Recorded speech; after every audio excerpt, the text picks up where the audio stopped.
안녕하세요. 성민교회를 섬기는 이혜영 목사입니다. 다윗은 시편 9장 9절에서 이렇게 고백했습니다.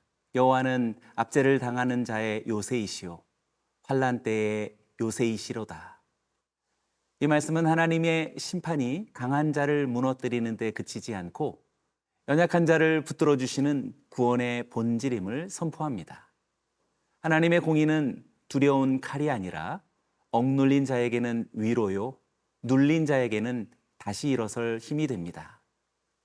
오늘 시편 76편은 전쟁과 심판의 이미지 속에서도 그 모든 사건의 중심에서 연약한 자의 편에 서 계시는 하나님을 발견하게 됩니다. 심판하시는 하나님은 동시에 구원하시는 하나님이십니다. 그 거룩한 역설 속에서 오늘 우리 삶도 초대받고 있습니다. 오늘 본문은 시편 76편 1절에서 12절의 말씀입니다. 시편 76편 1절에서 12절 말씀입니다. 하나님은 유다에 알려지셨으며 그의 이름이 이스라엘에 크시도다. 그의 장막은 살렘에 있으며 그의 처소는 시온에 있도다. 거기에서 그가 화살과 방패와 칼과 전쟁을 없이 하셨도다. 셀라. 주는 약탈한 산에서 영화로우시며 존귀하시도다. 마음이 강한 자도 가진 것을 빼앗기고 잠에 빠질 것이며 장사들도 모두 그들에게 도움을 줄 손을 만날 수 없도다. 야곱의 하나님이여, 주께서 꾸짖으심에 병거와 말이 다 깊이 잠들었나이다. 주께서는 경외받을 이시니 주께서 한번 노하실 때에 누가 주의 목전에 서리이까. 주께서 하늘에서 판결을 선포하심에 땅이 두려워 잠잠하였나니 곧 하나님이 땅의 모든 온유한 자를 구원하시려고 심판하러 일어나신 때로다. 셀라. 진실로 사람의 노여움은 주를 찬송하게 될 것이요 그 남은 노여움은 주께서 금하시리이다. 너희는 여호와 너희 하나님께 서원하고 갚으라. 사방에 있는 모든 사람도 마땅히 경외할 이에게 예물을 드릴지로다. 그가 고관들의 길을 꺾으시리니 그는 세상의 왕들에게 두려움이시로다. 시인은 유다와 예루살렘에서 하나님이 알려지셨다고 고백하며 시작합니다. 1절의 말씀입니다. 하나님은 유다에 알려지셨으며 그의 이름이 이스라엘에 크시도다. 여기서 알려지셨다라는 이 말은 단순히 소문이 났다라는 말이 아니라 하나님의 성품과 행위가 드러났고 그분의 거룩하심이 체험되었다라는 뜻입니다. 하나님은 예루살렘 곧 시온에서 계시게 되셨고 거기에서 화살과 방패와 칼과 전쟁을 없이 하셨다고 선언하고 있습니다. 이런 표현은 단순히 물리적인 전쟁의 중단을 의미하는 것이 아니라 하나님의 임재가 전쟁보다 앞서고 인간의 무장보다 더 강력한 권위로서 통치하신다라는 뜻을 말하고 있는 것입니다.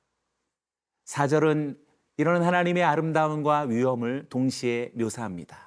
보시지요. 주는 약탈한 산에서 영화로우시며 존귀하시도다. 영화롭다라고 하는 표현은 승리자의 위엄을 뜻하면서 동시에 그분이 계시는 자리가 전장조차도 거룩한 임재의 자리로 바뀐다는 그런 아주 놀라운 상징적인 고백을 담고 있습니다. 5절과 6절도 봅니다. 마음이 강한 자도 가진 것을 빼앗기고 잠에 빠질 것이요 장사들도 모두 그들에게 도움을 줄 손을 만날 수 없도다. 야곱의 하나님이여 주께서 꾸짖으심에 병거와 말이 다 깊이 잠들었나이다. 5절과 6절에서 시인이 하나님 앞에서 모든 용사들이 잠들었고 그들의 손이 더 이상 움직이지 못했다고 말합니다. 이것은 단순한 전투의 결과가 아니라 하나님께서 꾸짖으셨다라고 하는 이 한마디 말씀으로 이루어진 거룩한 개입을 말하는 것입니다. 전쟁의 무게를 단숨에 무력화시키시는 하나님의 이 한마디는 인간의 위력을 무력하게 하시고 하나님만이 참된 통치자이심을 드러내고 있는 것입니다. 심판이 일어난 그 자리에서 우리는 무너짐을 경험하는 것이 아니라 오히려 하나님의 임재를 목격합니다. 칼이 사라진 자리에 평화가 깃들고 무너진 전쟁터 위에 하나님의 이름이 높아집니다.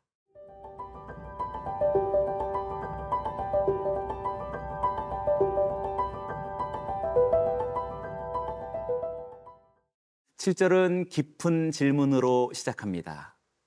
주께서는 경외받을 이시니 주께서 한번 노하실 때에 누가 주의 목전에 서리이까?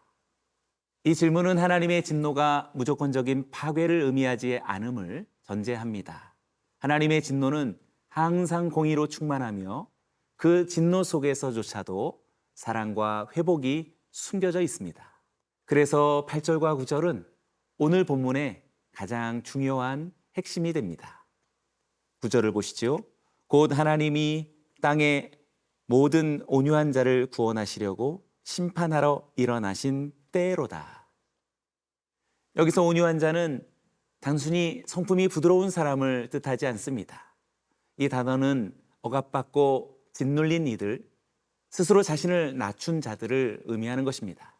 하나님은 이들을 위해 심판하시고 이들을 위하여 정의를 세우시는 분이십니다. 즉 하나님의 심판은 단순한 징계와 파괴가 아니라 구원의 다른 이름임을 우리들에게 알려줍니다. 11절은 이러한 하나님의 정의에 대한 반응으로서 서원하고 갚으라고 말합니다. 너희는 여호와 너희 하나님께 서원하고 갚으라. 사방에 있는 모든 사람도 마땅히 경외할 이에게 예물을 드릴지로다.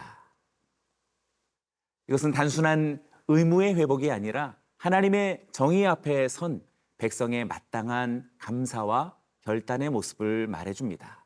그래서 12절의 마지막 구절은 그가 고관들의 길을 꺾으시리니 그는 세상의 왕들에게 두려움이시로다 라고 선언한 것입니다. 하나님의 정의가 결국에 인간의 가장 강한 지점에서 멈추지 않고 작동되고 있다는 사실을 다시금 일깨워 준 것입니다. 하나님의 심판은 약한 자를 삼키는 불이 아니라 약한 자를 위한 울타리가 되어주시는 것입니다. 무서워 보이지만 그 중심에는 눈물 젖은 기도가 있고 연약한 자를 위한 은밀한 손이 있는 것입니다. 오늘의 시편이 전하는 이 역설, 심판 속의 구원, 두려움 속의 자비는 다윗의 시편 9편 9절에서 선포한 진리와 같이 여호와는 압제를 당하시는 자의 요새이시오 환난 때의 요새이시로다 라고 하는 약속의 실현이기도 합니다. 하나님의 심판이 언제나 하나님의 백성을 위한 구원의 문을 열어줍니다.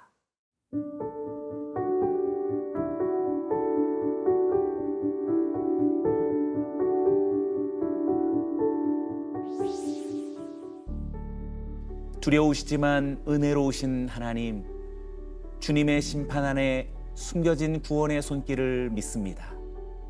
세상의 칼이 아닌 주님의 음성으로 평화를 이루어 주옵소서. 오늘도 하나님을 경외하며 주님을 찬송합니다. 예수님의 이름으로 기도드리옵나이다.